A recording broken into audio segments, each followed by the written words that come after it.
सराव संच 6.1च्या अगोदरची जी सोडवलेली उदाहरणं आहेत तर त्याचा स्टडी करायचा आहे. तर सोडवलेल्या उदाहरण पान क्रमांक 128 पाठ्यपुस्तकातलं आहे पहा. तर त्याच्यामधलं पहा पहिलं उदाहरण, जर साइन थिटा बरोबर 20/29 असेल तर कॉस थिटाची किंमत काढा. कॉस थिटाची किंमत काढा. तर आता हे उदाहरण सोडवत असताना आपल्याला दोन पद्धतीने सोडवता येतं हे लक्षात घ्या. तर इथे आपल्याला दोन पद्धतीचा अभ्यास करायचा आहे. इथे पहिल्या पद्धतीने सोडवून दिलेला आहे रीत 1 आणि इथे दुसऱ्या पद्धतीने सोडवून दिलेला आहे रीत 2. तर थोडासा स्टडी करायचा आहे आपल्याला याचा. या टाईपने आपल्याला एक्झाम्पल, आपण या टाईपचे एक्झाम्पल सोडवलेले आहेत अगोदर. म्हणजेच आपण अगोदर सराव संच सोडवला आणि नंतर शेवटी आपण हे सोडवतोय. सोडवलेली उदाहरणं स्टडी करतोय. परीक्षेला याच्यातली उदाहरणं येऊ शकतात हे लक्षात घ्या. म्हणून आपल्याला त्यांचा अभ्यास करणं गरजेचं आहे. आता इथे पहा, साइन थिटाची किंमत दिली आहे, कॉस थिटाची किंमत काढायची आहे. तर आपल्याला साइन थिटा आणि कॉस थिटा यांचा समावेश असणारी त्रिकोणमितीय नित्य समानता माहिती असणं गरजेचं आहे. तर ती कोणती आहे? तर साइन वर्ग थिटा छेद कॉस वर्ग थिटा बरोबर 1. तर ही नित्य समानता आहे. तर ही आपल्याला माहिती असणं गरजेचं आहे. आता याच्यामध्ये आपल्याला किमती ठेवायच्या आहेत. पहा आता इथे किमती ठेवलेल्या आहेत. साइन थिटाची किंमत आहे 20/29 कंसाचा वर्ग लिहिला कारण वर्ग आहे म्हणून, अधिक कॉस वर्ग थिटा बरोबर 1. ओके. आता याचा वर्ग केला 20/29 चा, तर तो आपल्याला 400/841 मिळाला. 20 चा वर्ग 400, 29 चा वर्ग 841 अधिक कॉस वर्ग थिटा बरोबर 1. आता आपल्याला कॉस थिटाची किंमत काढायची आहे, त्यामुळे हे 400/841 आहे ते त्या बाजूला न्यायचे, इकडे आणले तर हे वजा होणार इथे 1 मधून वजा होतील. म्हणजे इकडे मिळणार कॉस वर्ग थिटा. कॉस वर्ग थिटा बरोबर 1 वजा 400/841. तर आता हे आपल्याला वजाबाकी करायची आहे. छेद समान नाहीत, छेद समान करून घ्यायचे. म्हणजेच 841/841 येईल इथे आणि मग वजाबाकी करायची किंवा तिरकस गुणाकार पद्धत वापरायची. म्हणजे कशी पहा, तर इथे 1 गुणिले 841 करायची. काय करायचे? 1 गुणिले 841 म्हणजेच 841 मिळतील, वजा 400 गुणिले 1 400 होतील आणि छेद आहे तसा येईल. छेद येणार आहे 841. ओके. तर हे इथे लिहिलेले 8 आहेत, लक्षात घ्या. मी जरा परत लिहितो. तर हे 841 इथे पण आहे 841. ओके. आता ही वजाबाकी अंशाची वजाबाकी अंशस्थानी करायची आहे. 841 वजा 400 म्हणजे राहिली किती? 441. छेद आहे तसाच राहणार 841. तर हेच इथे दिलेलं आहे पहा, इथे आहे आन्सर आलेलं, हे डायरेक्ट दिलेलं आहे.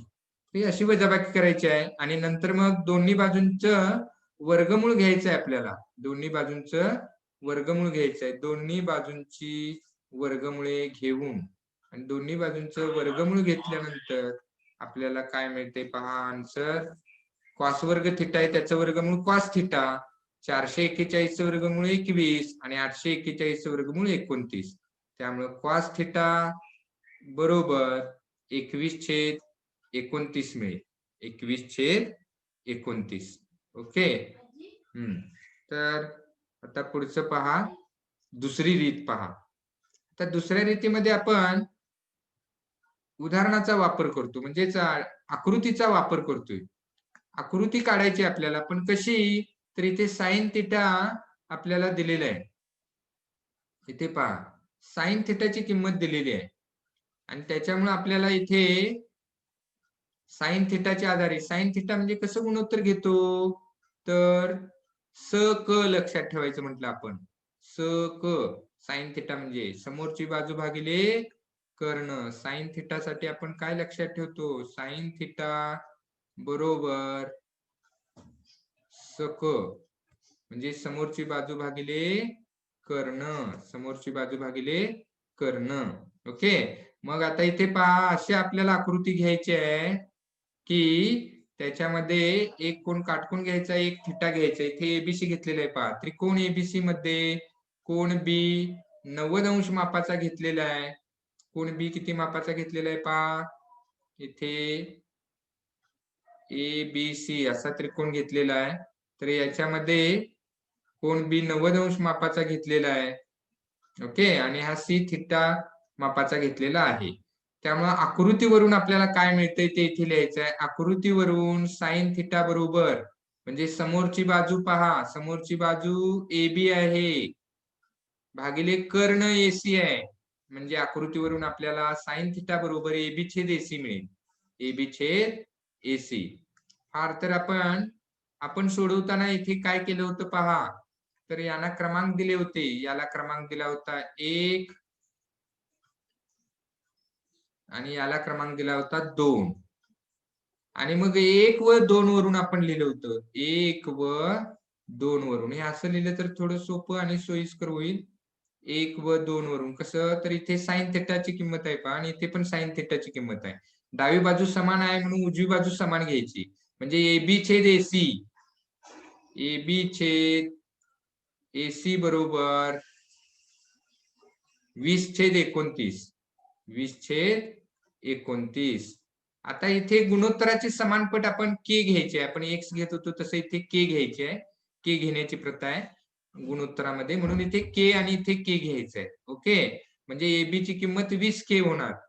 म्हणून AB बरोबर 20K, AC बरोबर 29K. AC बरोबर 29K. लक्षात आलं का पहा. इथे याच्या आधारे घ्यायची आहे किंमत. AC ची किंमत आणि AB ची किंमत. त्याला K ने गुणायचं आहे मात्र, कारण ते गुणोत्तर आहेत म्हणून. आणि इथे BC ची किंमत X मांडलेली आहे.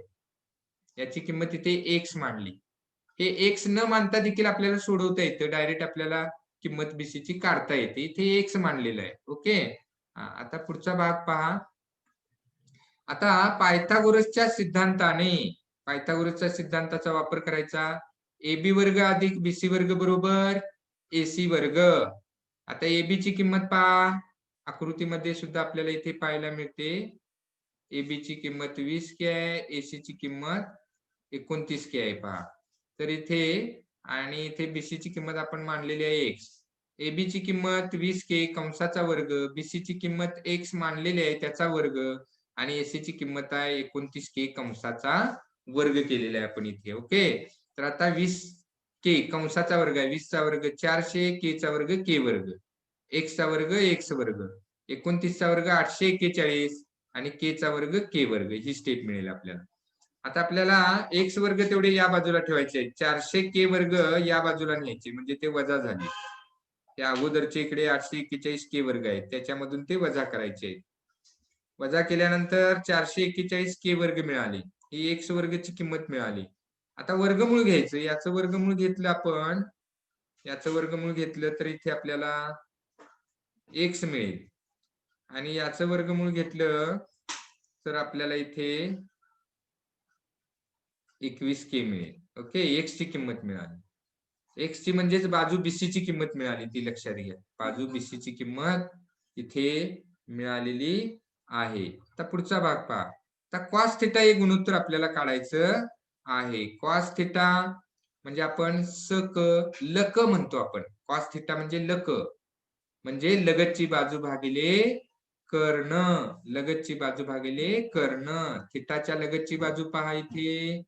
लगतची बाजू आहे BC आणि कर्ण आहे AC. लक्षात घ्या. म्हणजे BC छेद AC. BC छेद AC. BC ची किंमत पहा 21K ठेवली आणि AC ची किंमत 29K ठेवली. बघा BC ची किंमत किती आहे पहा. BC ची किंमत पहा इथे आहे. BC ची किंमत 21K आहे. इथे मी अंडरलाईन केली पहा. आणि AC ची किंमत इथे आपण लिहिलेली आहे पहा, ते AC ते पहा 29K. तर 21K छेद 29K झाले. याच्यातला आता के कॅन्सल होतात, हे के आणि हे के कॅन्सल होतील आणि आपल्याला मिळणार आहे 21/29. 21/29. म्हणजेच आपल्याला इथे कॉस थिटाची किंमत काय मिळाली पहा शेवटी. कॉस थिटा बरोबर 21/29. 21/29. तर इथे आपल्याला प्रत्येक ठिकाणी म्हणून लिहावं लागेल. ते लिहिलेलं नाही, पण इथे आपल्याला लिहावं लागेल ते प्रत्येक स्टेपला. इथे म्हणून येईल. ओके, इथे पण येईल, इथून येईल पहा म्हणून हे चिन्ह द्यावं लागेल, इथे दिलेलं आहे. ओके, हा. तर असं आपल्याला हे उदाहरण जे आहे ते दोन्ही पद्धतीने सोडवता येतं. कोणती पद्धत वापरायची, जर पद्धत दिली नसेल तर कोणत्याही पद्धतीने तुम्ही ते सोडवू शकता, आणि पद्धत जर दिली नाही तर आपण ते मात्र पद्धत दिली नाही तर कोणत्याही पद्धतीने सोडवू शकता, आणि पद्धत दिली तर मात्र त्याच पद्धतीने ते आपल्याला सोडवायला पाहिजे, हे लक्षात घ्या. ओके, तर हे आपल्याला मिळालं. तर या दोन्ही पद्धती येणं गरजेचं आहे. आता या इथे एकच किंमत काढायची आहे, कॉस थिटाची फक्त किंमत काढायची होती पहा, फक्त कॉस थिटाची किंमत काढायची होती. मग त्यामुळे हे पहिली पद्धत आहे ती सोपी जाते. पण एकापेक्षा जास्त गुणोत्तर ज्यावेळी काढायचे असतात, इथे जास्त गुणोत्तर काढायचे असतात त्यावेळी तुम्हाला हे जास्त सूत्र वापरावे लागतील. त्रिकोणमितीय नित्य समानता अनेक वापराव्या लागतील, सूत्र वापरावे लागतील, आणि कोणत्या वेळी कोणती सूत्र वापरायची हे आपल्याला समजणं गरजेचं आहे. आणि तुमचं लिखाण पण वाढेल उत्तराचं. त्याच्याऐवजी दुसऱ्या पद्धतीने सोडवलं, म्हणजे अनेक गुणोत्तर असतील त्यावेळी दुसऱ्या पद्धतीने सोडवलं तर आपल्याला सोपं जातं. किंवा काय काय वेळा प्रश्न सांगतात की साइन थिटाची किंमत 20/29 असेल तर उरलेली सर्व गुणोत्तरे काढा, उरलेली सर्व त्रिकोणमितीय गुणोत्तरे काढा, असा प्रश्न असतो. त्यावेळी दुसऱ्या पद्धतीने सोडवलं तर सोपं जाणार आहे. एकदा का तुम्हाला या आकृतीमधल्या या किमती मिळाल्या की तुम्हाला कोणतेही गुणोत्तर विचारलं तर ते आपल्याला त्रिकोणमितीय गुणोत्तराच्या व्याख्येनुसार उत्तर लिहिता येतं. ओके, तर हा प्रश्न आपल्याला अशा पद्धतीने सोडवायचा आहे. नेक्स्ट एक्झाम्पल सोडवलेलेच उदाहरण आहे. दुसरं उदाहरण पहा. जर सेक थिटा बरोबर 25/7, जर सेक थिटा बरोबर 25/7 तर टॅन थिटाची किंमत काढा. आता इथे एकच गुणोत्तर विचारलेलं आहे, त्यामुळे इथे पहिली पद्धत सोपी जाते, पण दोन्ही पद्धती येणं गरजेचं आहे. पण त्यासाठी आपल्याला इथे पहा, सेक थिटा आणि टॅन थिटा या दोन्हींचा समावेश असणारं त्रिकोणमितीय नित्य समानता आपल्याला माहिती असणं गरजेचं आहे, लक्षात घ्या. दोन्हींचा समावेश पाहिजे. तर अशी त्रिकोणमितीय नित्य समानता म्हणजेच 1 अधिक टॅन वर्ग थिटा बरोबर सेक वर्ग थिटा. ओके, म्हणजे इथे सेक थिटाची किंमत ठेवली की त्याच्या आधारे आपल्याला टॅन थिटाची किंमत काढता येते. जसं अगोदर आपण साइन वर्ग थिटा अधिक कॉस वर्ग थिटा बरोबर 1, याच्यामध्ये साइन थिटाची किंमत दिली तर कॉस थिटाची काढता येते, कॉस थिटाची दिली तर साइन थिटाची काढता येते. तसंच या त्रिकोणमितीय नित्य समानतेमध्ये जर आपल्याला सेक थिटाची किंमत दिली तर टॅन थिटाची काढता येते, आणि टॅन थिटाची दिली तर सेक थिटाची किंमत काढता येते, हे लक्षात घ्या. ओके, तर इथे आपण ही सुरुवातीला पहिली पद्धत पाहतोय. इथे आपल्याला सुरुवातीला पहिल्या पद्धतीने हे सोडवायचं आहे. इथे पहिली पद्धत आहे आणि इथे दुसरी पद्धत आहे. तर दोन पद्धतीचा आपल्याला अभ्यास करायचा आहे, जेणेकरून दोन्ही पद्धती आपल्याला येणं गरजेचं आहे. ओके, आता इथे पहा, किमती ठेवायच्या आहेत म्हणून चिन्ह द्यायचं. 1 आहे तसे लिहिले, टॅन वर्ग थिटा आहे तसे लिहिले, आणि सेक थिटाची किंमत जी आपल्याला इथे दिलेली आहे ती इथे ठेवली 25/7 कंसाचा वर्ग. आता हे 1 इकडे घ्यायचे, 1 इथे अधिक आहे, तिकडे आल्यानंतर ते वजा झाले पहा. आणि या 25चा वर्ग 625 छेद 7चा वर्ग 49. त्याच्यातून ते वजा झाले. इकडे राहिले टॅन वर्ग थिटा तसेच लिहिले. आता यांची वजाबाकी करायची आहे. तिरकस गुणाकार पद्धत पहा. 625 गुणिले 1 करायची, 625 वजा 1 गुणिले 49 म्हणजे 49 आली आणि छेद 49. ओके.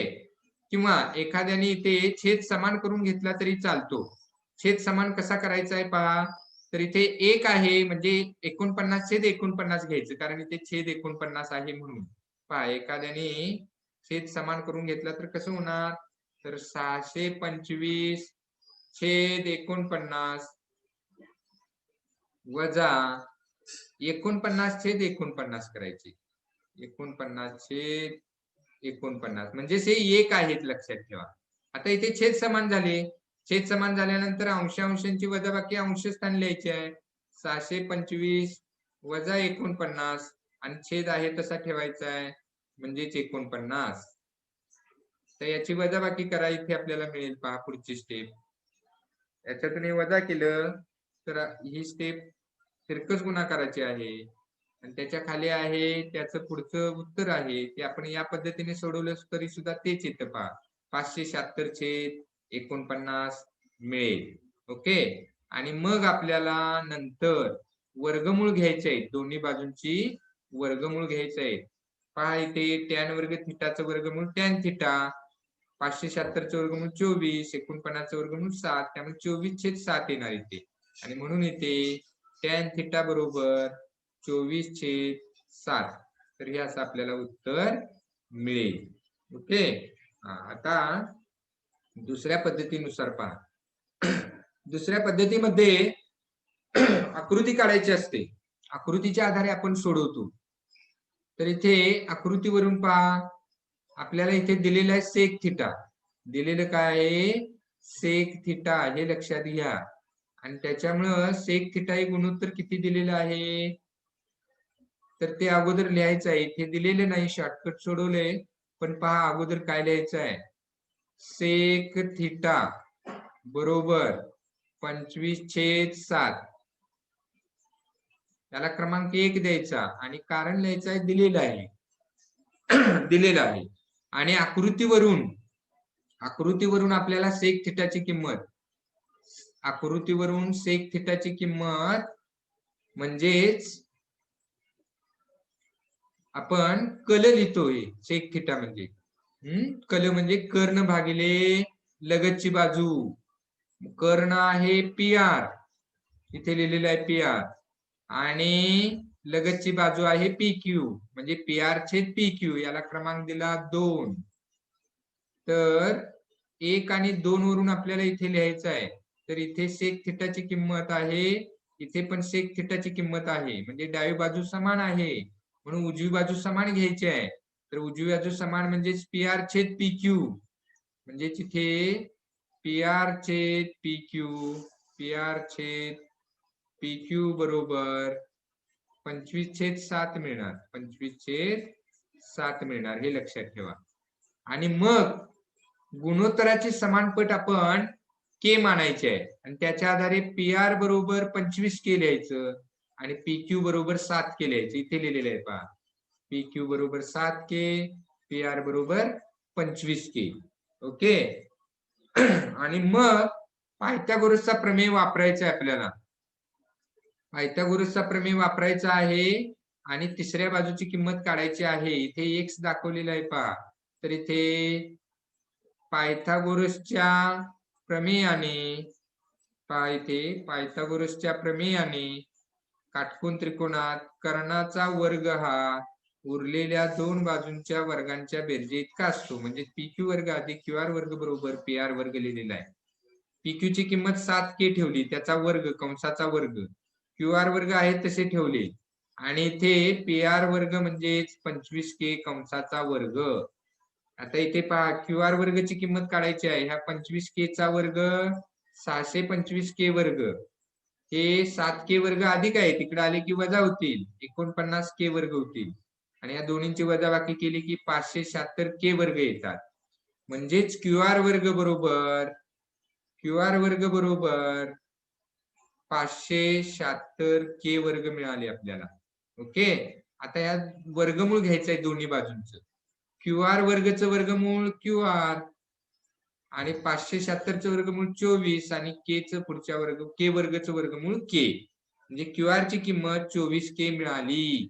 क्यू आर ची किंमत किती मिळालेली आहे? 24 के. ओके. आता आपल्याला टॅन थिटा गुणोत्तर घ्यायचा आहे. टॅन थिटा म्हणजे समोरची बाजू भागिले लगतची बाजू. सल लक्षात ठेवतो आपण. सल म्हणजे समोरची बाजू भागिले लगतची बाजू. समोरची बाजू पहा थिटाच्या क्यू आर आहे आणि लगतची बाजू पी क्यू आहे. म्हणजे तिथे लिहिलेलं आहे क्यू आर छेद पी क्यू. क्यू आर ची किंमत आहे 24 के. क्यू आर ची किंमत किती आहे? 24 के. इथे आहे पहा, क्यू आर ची किंमत 24 के इथे लिहिली.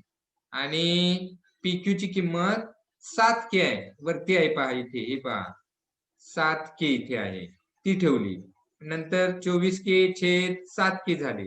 त्याच्यातले के के कॅन्सल झाले, तर आपल्याला मिळाले 24/7. काय मिळाले? 24/7. आणि म्हणून टॅन थिटा बरोबर 24/7. दोन्ही पद्धतीने उत्तर तेच येतं, हे लक्षात घ्या. ओके, तर इथे आपल्याला टॅन थिटाची किंमत मिळालेली आहे 24/7. तर ही शेवटी अशी लिहायची आहे. ओके.